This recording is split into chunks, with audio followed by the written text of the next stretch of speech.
go. It did the beep. That means it's ready to go. Welcome back to Ag with Emma.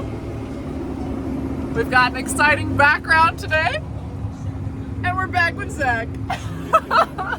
So, finishing up our little farm tour road trip.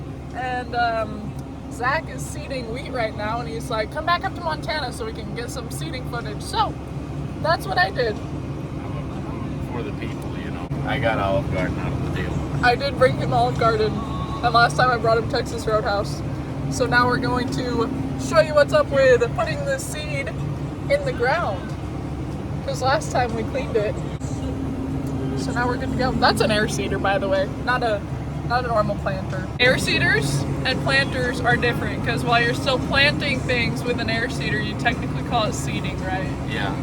It's also, at meters different. It goes by the pound per acre rather than population per acre, because there's no metering system inside of a row unit. Like on a corn planter, there's a disc, or in the fast ones, there's a bowl, and there's a vacuum, and it sucks the seed onto the vacuum plate, and it brings it around, and there's a little brush on there that, you know, swipes the seed off, and it goes down a seed tube into the ground. On an air seeder, it just blows it out of the tank into a tower, into the ground. That's where it goes. Yeah. Hopefully it's doing its job. You never really know. And if you want to see what Zach was just talking about with planters, you can go look at my video with Zach Johnson. And he took apart a whole planter and showed what's inside of that, so you can see the vacuum plate and all that other stuff in there. That guy's way cooler than me, I just want to say that. While you're in the tractor, there's not a lot to keep track of, but it can look confusing and intimidating to someone that doesn't know what's going on. So we're going to show you what the screens look like that Zach is watching while he's seeding.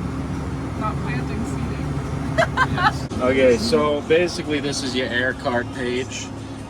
So you got 3 tanks on there. This is one of the 550 bushel carts. So the front tank is 200 bushels, the middle is 150, and the back tank is 200 also.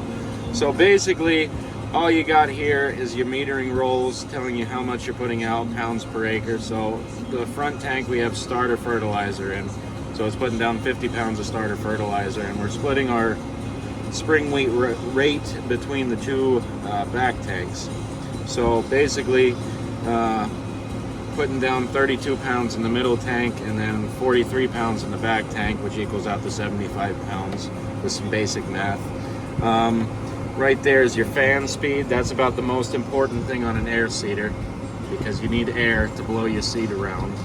Okay, and then let's see here. This is your tower page for your blockage monitors. So across the bar, there's 8 different towers. Wait, pause. And the towers are those with the hoses. So right, if I give my finger, that is a tower. Okay, so across the bar, there's 8 different towers, right? So saying with section control, which means that if you have some overlap, it'll shut each section off individually. So basically, that's all part of the metering system. There's a meter roll underneath of the air tank itself, and I can show you later on that whole deal. It's back there. But anyways, these are your relative flows through your towers. So right here, that's tower 1, which would be that tower right there, the one that looks like a little octopus hanging out there with all the little hoses coming out of it. So anyways, that's tower 1. And out of each of those towers, there's 10 hoses. So each of those hoses have a little sensor on there that monitors the flow coming through it. So if you would happen to get a chunk of fertilizer or something that gets plugged up in there, it'll show that it's not flowing out. Or, you know, if you go through some mud and it blocks up the hose, then it'll stop flowing too. But yeah, so it's pretty basic. I mean, sometimes, you know, you might have a sensor go bad and you can just disable the sensor like that so it doesn't beep in your ear all day. But everything's working here, so you really don't need that. Peep the Capri Sun. Anyways, that was all I needed. Part of the perfect turn. You just turn the wheel and then let go, and then it'll all fix itself when you hit that button right there. It's the whole thing. Hit the button. And then it latches onto that little line. And if you've been here for a long time, you're a big time fan, you'll know that I'm very bad at that, because I went and ran tractors in Minnesota. And I was bad at that. Basically with auto steer and latching onto your GPS lines, that's what they're called, right? Yeah. you gotta let the tractor do the work for you to the extent that you're not overcompensating, because then it can't latch onto it as easy. So what she means is don't touch the steering wheel after you hit the button. Yeah, don't touch the Otherwise, steering wheel it'll after. see, like, boom, now it's disengaged, so then you gotta hit the button again. You gotta be careful with it. You Yes. gotta treat it real nice. Yes. Yeah. Olden days, you just turn the wheel and prayed you could see straight. Zach can't see straight, that's why he drives auto steer. See tractors, right? See, there's a little chrome hood emblem there on the end of the hood there. Right See how there's a line that goes up the hood? Oh. You sit there in your seat and you can see straight down the hood. So say that you're, back in the 50s, no auto steer back then. They didn't even know what a satellite was back in the day. So basically you point at like your fence post or your random person that walked the 30 yards or whatever back in the day, and you just pointed that at them and you drove straight, and you never looked behind you, because if you did, then you might realize you're missing something, and you just forget about it. It's fine. Just forget about it. At some point in this video, we will show you what the air seeder, we'll go over the parts back there. It probably won't be when it's light outside, because we're going to try and see if the wind dies down so you guys can actually hear it, because I don't have a piece of foam for my microphone yet, or a puffy microphone. So that is why the wind has been an issue in my videos previously. So we're going to see if the wind dies down, and then we'll show you even if it's with the flash on. But right now, we're just going at it. It's a great time in Canada. You go super duper slow. You're telling me. That's like, Zach Johnson's planter does like 10 mile an hour. It was really sad. I miss corn planters. why do air seeders go slower? Well, because they're not as accurate. They're not made to do that. Like I said, they go pounds per acre, not population per acre. On a corn planter, it'll count every seed that's going into the ground. On an air seeder, for every 55 pounds or 75 pounds or whatever, that's a lot of granular activity going through those tubes. So the little sensors in there, there's just a little window that counts stuff as it goes by. And it can't count all that stuff as it goes by because there's so much of it. It's a whole thing. It's kind of like planting beans with an Exactamerge planter. It just don't work. So we're gonna fly the drone today. I'll show you what flying the drone for a farmer looks like, and then we'll put some clips in here if Zach will let me. Okay. We've got our little drone package. That's where you plug it into your phone. That's your controller. And that's the drone, and then you need your batteries. You really packed this away really nice. And the batteries die very fast, especially when there's wind, because, you know, the drone is like super high in the air. This one's actually really nice. It lasts like a good 25 minutes on a battery. Yeah. Normally, like, if you treat them good and you're not flying them like a dingo bat, then they can last you a while. But that's what I was doing this morning. I was waiting for all the... No, not flying it. I was waiting for the batteries to charge, and they take forever. Because he only has one little charger port thingy. But it charges all three at one time. It's Not at the same time, though. There we go. It did the beep. That means it's ready to go.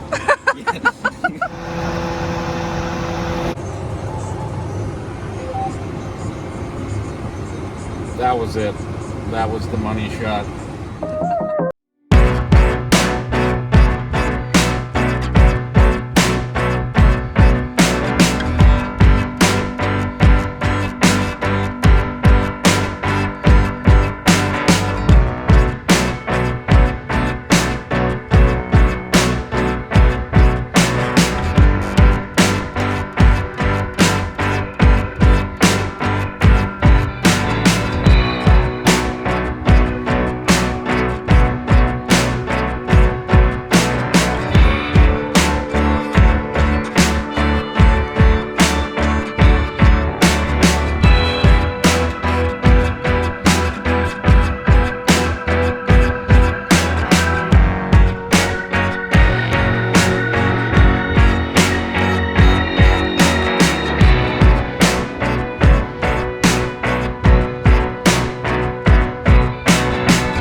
that you can't use the maps, the auto steer as good, right? Or at all. The headlands, you The can't use headlands. auto steer unless you got RTK, but this is like a 150,000 acre farm. You ain't gonna be able to have RTK over 150. That's a lot of mapping to do. A lot. So they have to just maneuver it like a big old BTO. He said I can't show you that right now because he's messing it up. Well, I had to go the way where she's sitting in front of me, and I can't use my marker. Like I use my turn signal as a marker to know where to go. And she's quite large and in the way, so I can't really see it. So it's a whole thing.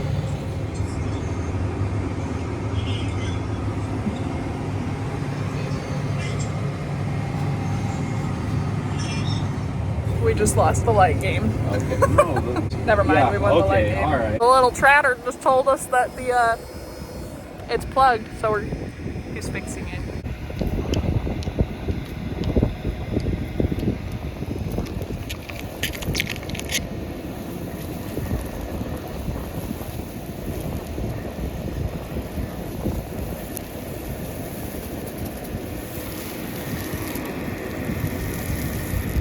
That's what happens when you turn too sharp.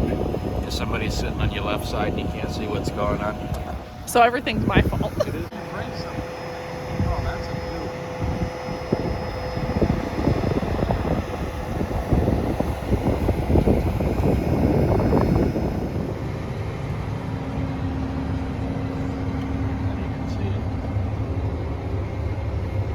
We are out of the fertilizer.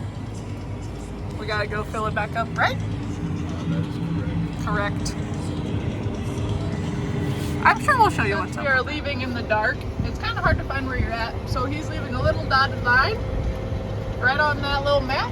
And so he's gonna follow the dotted line. It's like a little crumb trail. This is the field in question, so you can get lost pretty easy and Yeah. stuff in the middle of the night. It's fine. It happens. I've learned from the best.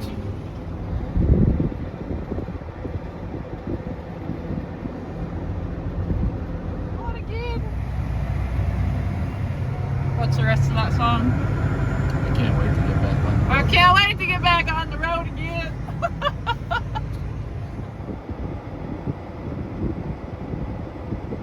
So just like seed gets augered out, the fertilizer.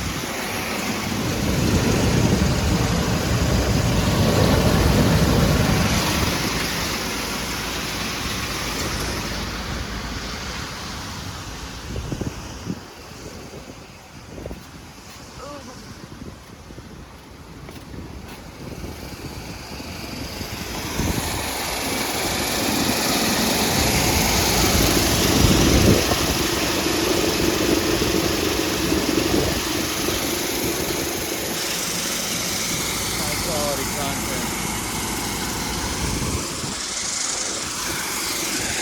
How you doing? Doing fine. It's kind of cold out, but this is what we do to make the big bucks on YouTube.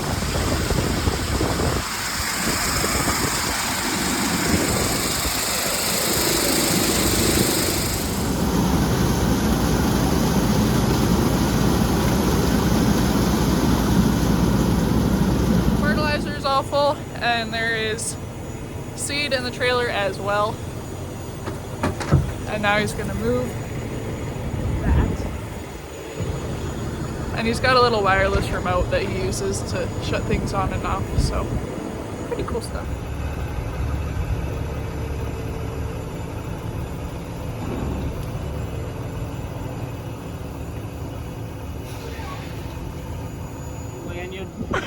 I'm basically supposed to be here. You put your little handle back on so you can open it.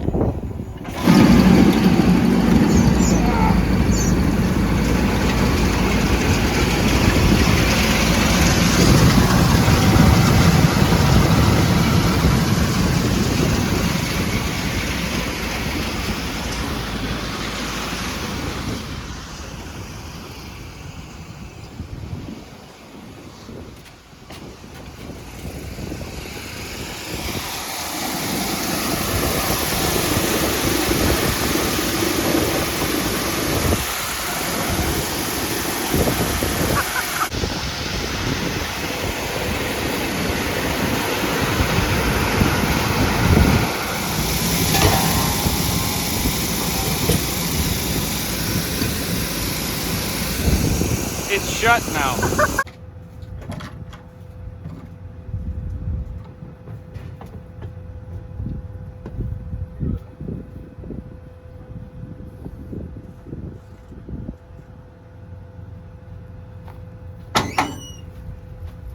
Gotta give it the old kick ski. Let all the fertilizer go in your eyes.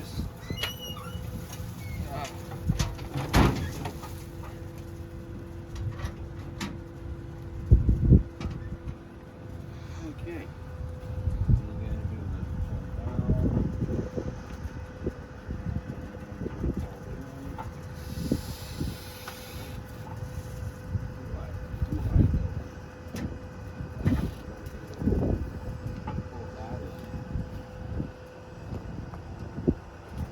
Basically, I'm a professional at this. I don't know if you can tell, but I'm a corn planter guy. We just back the seed tender up to the tank, and then you dump it in there. This is you know, it's pretty legit. And then you hit that button, and then it goes down into the cradle. Boom, you're done. Oh, you're still recording now, huh? Okay, all right. So you got some locks here. You got to put the locks on.